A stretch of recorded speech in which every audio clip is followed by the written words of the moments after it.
So we are filming this shortly after I did that short, and I am gonna be off the cuff here, so I do apologize for things I'm gonna say if I say anything wrong. Knowing me, I am gonna say things wrong, and I'm probably gonna say things I regret because that's just par for the course for me. Anyway, Beetlejuice, the sequel, the trailer finally came out. We've been waiting for this thing for 3 days. I am excited for this movie, obviously. I think a lot of us are. But again, there are some things that kind of confirm some things, or at least confirm some fears I had in the trailer. Now, let's just kind of go through it, you know, not exactly frame by frame, but I'm not going to EFAP this, mind you, but we are just going to go through this, you know, little by little. So first off, the trailer starts with like a aerial shot of Winter River, very much reminiscent of the opening of the movie. The first real character we see is Astrid in this. We don't see Lydia or anything. We see Astrid, we see Jenna Ortega biking into the bridge that killed Adam and Barbara. Don't know if that's saying anything. Don't know if that's being a premonition to something, but just know she's biking into the same bridge that killed Adam and Barbara. Anyway, she goes in there, and then we also cut to a funeral. And we don't know who is dead. I rewatched that funeral scene multiple times to see if I can make out. There's this weird little thing right in front of the priest and the singing kids. I don't know if that's a Delia sculpture or not, but you can almost make out a tiny little face on there. And I can't tell if it's Charles or Otho. I can't at all. We did get this picture that came out yesterday that had Delia, Astrid, Lydia, and a new character, Rory, who is Justin Theroux's character. And that's all we got in regards. We only have a name for him. Some rumors are saying he is Otho's nephew or whatever. So it could be Otho's funeral. Don't know. Or Otho's protege just decided to attach himself to Delia just because Delia just attaches herself to Otho people. And you kind of can see some Otho in him if it is Otho's family member, just because of how flamboyant his coat looks. So basically then you have like the kids singing, the choir, and the fact that they're singing Deo. Again, that kind of does make me think, again, it could be Otho because, again, Glenn Shaddix, when he passed away, sadly, he was lowered to Deo. So I don't know if that's like a really nice little meta moment. I don't know. But then again, it could also just be Charles, because Charles. Hey, so editing Gracie here.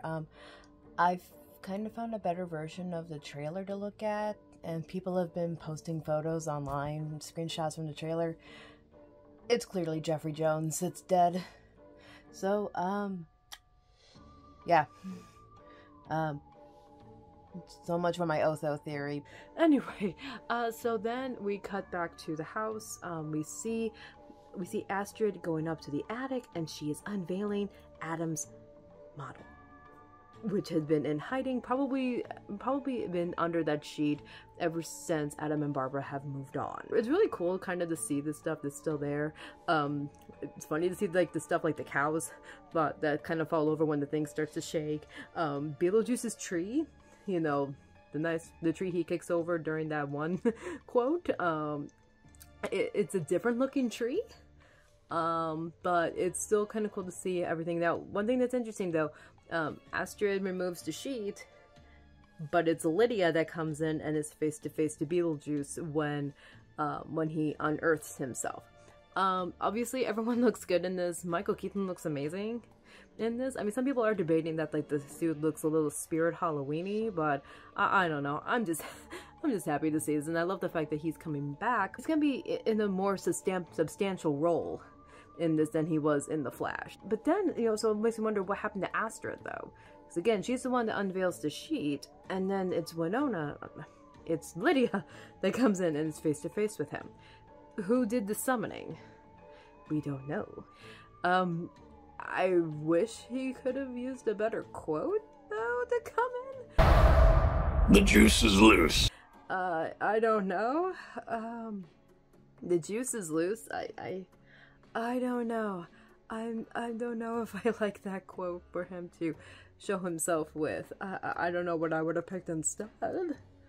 But I don't know if I'm a fan of that quote. It was just like a weird little like, haha, moment. Like, it looked like something that, actually I have this like really close by to me. It looked like something that came more out of the cartoon than it would come out of Keaton. Then it just kind of cuts to black, and then you have like the weird zoom in moment. That really gives you like a big moment of the holy crap, look at this makeup thing. I'm not. That was a very interesting jump scare to end on. Again, still kind of processing that. And then basically after the jump scare of seeing Michael Keaton's close-up face, you also get the jump scare of Seth Grahame-Smith's name. Okay, so I mentioned this in my short. I am not a fan of Seth Grahame-Smith. Now, Seth Grahame-Smith has worked with Tim Burton before. He wrote Dark Shadows, he wrote Abraham Lincoln Vampire Hunter, or at least the book, and also oversaw the script that would later become the movie that he would produce with Timur, long Russian name I can't pronounce. So, I haven't read Pride and Prejudice and Zombies. I haven't seen the movie version either. So I'm not a fan of his work. And, you know, and people were talking about his Beetlejuice script a couple of years ago, and they were saying that it's not that good. Now, granted, he has a writing credit, but he doesn't have a screenplay credit. So because Alfred Goff and the other Wednesday writer, they have the screenplay credits. So I'm wondering if maybe possibly, you know, they took the bones from Seth Grahame-Smith and built upon that. And probably, hopefully, made it better, but they still used enough that they have to legally put his name on it. I hope there's not much of that original, because I've heard it's not a good script. Something about a baby Beetlejuice that I don't think the world is ready for. One thing I also kind of want to touch upon is the whole Deo of it all. I have heard that the actual music number that's going to be in the movie is actually going to be Deo. It's not going to be anything new. They're not going to pick another Harry Belafonte song. I'm not sure how I feel about that. I kind of was hoping we would get something new. Like, we would get a new a different Harry Belafonte song from his discography. Kind of like what I was saying in my previous couple of videos ago, when I was saying, like, well, oh, hey, maybe it'll be Star-O, or maybe it would be Will His Love Be Like His Wine, you know, like, will it be any of his other ones? I mean, obviously, I understand using Deo, because, you know, it's the one that everyone associates the most with Beetlejuice, but I just kind of was hoping we'd get a different song. And I know a lot of people were saying, like, oh, well, you know, the musical used Deo. Why aren't you mad at the musical if using Deo? The musical is almost like, it's a different adaptation of the original movie. So it makes sense to use Deo. And also, too, when it comes to musicals for the most part are harder to advertise to people. And using those connective threads from the original movie help build up the musical itself. So if you didn't have Deo in the musical, it would be harder to sell the musical. But in regards to the sequel, I just kind of wish we would have had something newer, or at least a different song. Something to showcase more of the talent of Harry Belafonte.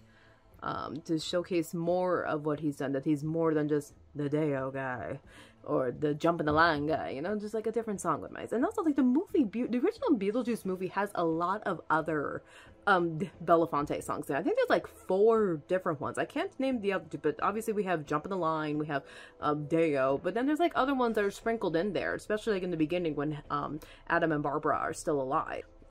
There was a good sprinkle, and I kind of hope they do this in the sequel too, but they just kind of sprinkle other Belafonte songs so that way people can hear them and maybe become intrigued enough to research more about it. Oh, and also, that final little, like, ding, ding song music that was showing, like, over, like, the credits of the trailer.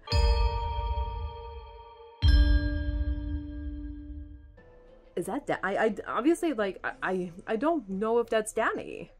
Obviously, Danny's doing the music for this, but sometimes, you know, for trailers, they like to put different music in order to, you know, like, just get it out there. But if so, this is very interesting that he's using, like, something that doesn't sound like your usual, normal, I want to say, neutral-ish Beetlejuice. Like, I kind of think the original Beetlejuice soundtrack is, like, a neutral sound of Danny Elfman, where, like, you think, oh, yeah, think Danny Elfman soundtrack, you think either Beetlejuice or Edward Scissorhands, you know, so, it's interesting where he's kind of taking, like, if that is like an actual credited track from the movie, it's interesting to see how that pans out, or how that's gonna be, because like that, I like it, but it doesn't sound like what we heard in the first film, which Danny, he likes the idea of, like, taking what he makes and twisting it a little bit. So I could definitely see him, like, taking what he already did and doing something different with it.